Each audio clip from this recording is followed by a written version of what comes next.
keeping you informed and up to date.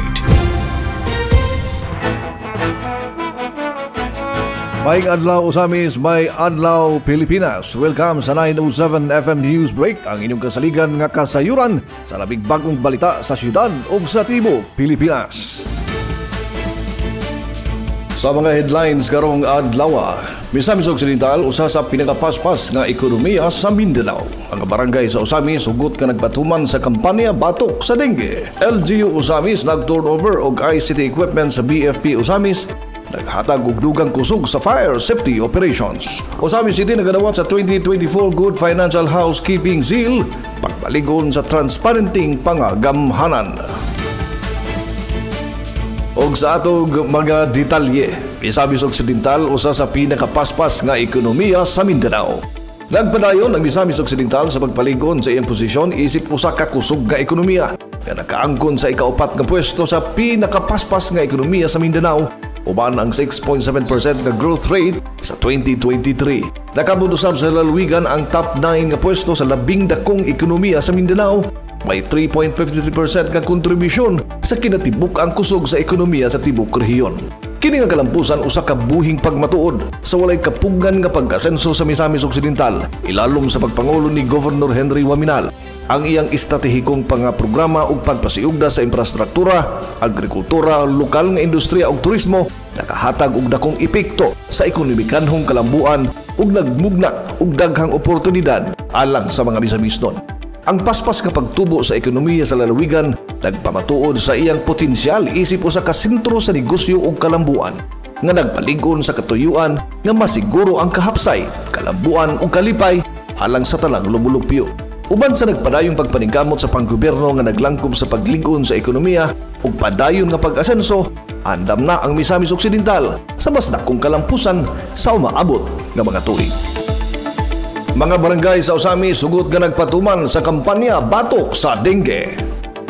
Hugot nga nagpatuman sa kampanya batok sa dengue ang tanang barangay sa dakbayan sa Usamis, subay sa Memorandum No. 25 HFOG-005 nagipakanaog ni Mayor Attorney Henry Indy F. Waminal Jr. Ang maong direktiba nagmando sa istrikto nga pagpahigayon sa aksyong barangay kontra dengue kon abakada ug ang 5S strategy aron masiguro ang mapanalipdan ang katawhan batok nining makamatay nga sakit.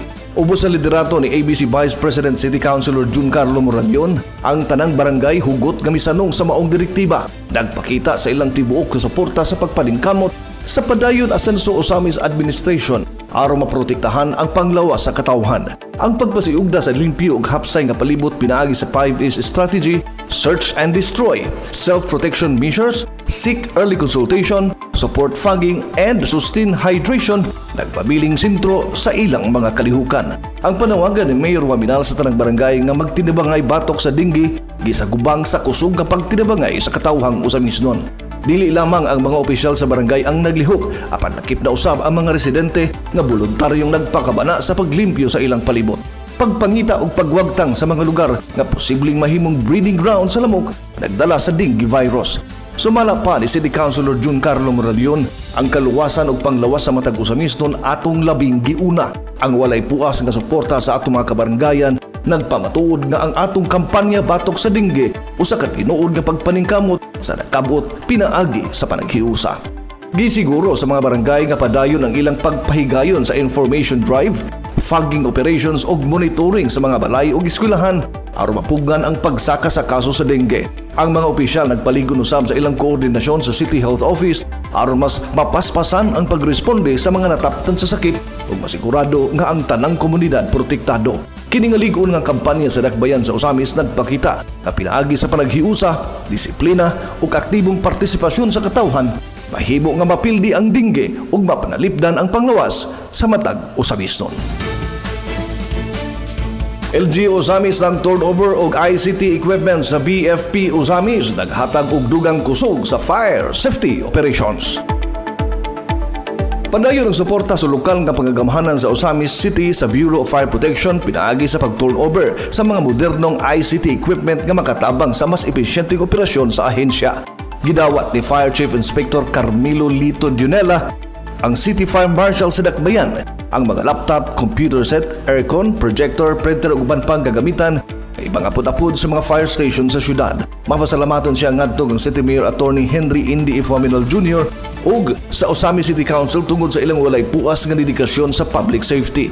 Matud pa ni Fire Inspector Junella ang maong suporta usa ka dako nga kausaban sa fire safety inspection system maghatag og mas modernong sistema ug mas paspas nga pagproseso sa ilang operasyon. Kini magpatigbabaw sa usa ka epesyente nga serbisyo sa publiko, labi na sa pagpasiugda sa kaluwasan sa mga establishmento ug panimalay sa dakbayan. Sa turnover ceremony, nagrepresentar kang Mayor Indy Waminal si Executive Consultant to the Mayor, Attorney Sam Norman Fuentes, City Councilor Mars Tapayan na nagpahayag sa ilang lig-on nga suporta alang sa BFP Usamis. Nagpahayag usab ang lokal nga pangagamahanan nga magpadayon kini sa paghatag og dugang suporta sa mga ahensya sa seguridad aron masiguro nga ang Usamis magapadayon nga usa ka luwas ug hapsay nga syudad alang sa talang katawhan. Ang maong inisyatibo nagpakita sa padayong pagpaningkamot sa administrasyong padayon Asenso Usamis sa pagpasiugda sa kaluwasan ug kahusay sa syudad, pinagi sa digital transformation sa mga ahensyang responsable sa public safety.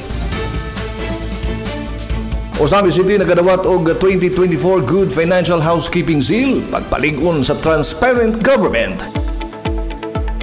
Sa ikaduhang sunod-sunod nga higayon, malampuson nakapasar ang Osami City ug ang tanang lokal nga pagagamahanan sa Misamis Occidental sa 2024 Good Financial Housekeeping Assessment sa Department of Interior and Local Government. Kini nga pasidungog nagpasiugda sa lig-on nga panata sa probinsya ug sa syudad sa transparency, accountability ug hapsay nga pagdumala sa pundo sa gobyerno. Ubos sa pagpangulo ni Governor Henry Waminal, nakasunod ang tibuok probinsya sa Misamis Occidental, lakip ang tulo ka dakbayan nga napulog upat ka mga munisipyo sa mahugot nga sumbanan sa good financial housekeeping.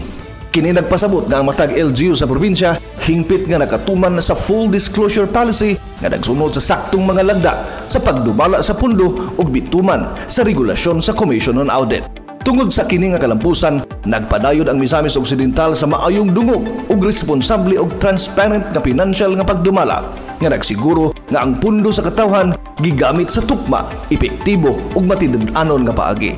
Ang paggadawat sa Osami City sa maong pasidungog ubos sa pagpangulo ni Mayor Attorney Indy Waminal nagpakita sa istriktong pagsunod sa financial transparency ug accountability. Ang administrasyon nagsiguro nga ang tanang transaksyon o pinansyal nga taho, hapsay ug nadokumento, bukas sa publiko ug nagsunod sa mga pilisiya sa nasudnong pangagamahanan.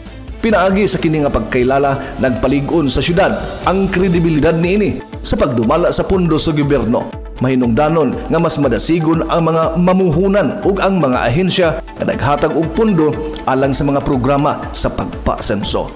Kini nga milestone dili lang usa ka pagpasidungog sa maayong panggobyerno kundi usa ka kaduugan alang sa matag misamisdon nga makabenepisyo sa transparent ug tarong nga lokal nga pangagamahanan. Uban sa usa ka lig-on nga sistema sa pundo nga nagsiguro sa saktong pag-apod-apod sa mga kahingwaan, ang katawhan makalaom sa mas maayong infrastruktura, sosyal nga serbisyo ug mga programa sa kalambuan nga direkta nga makapauswag sa ilang panginabuhi.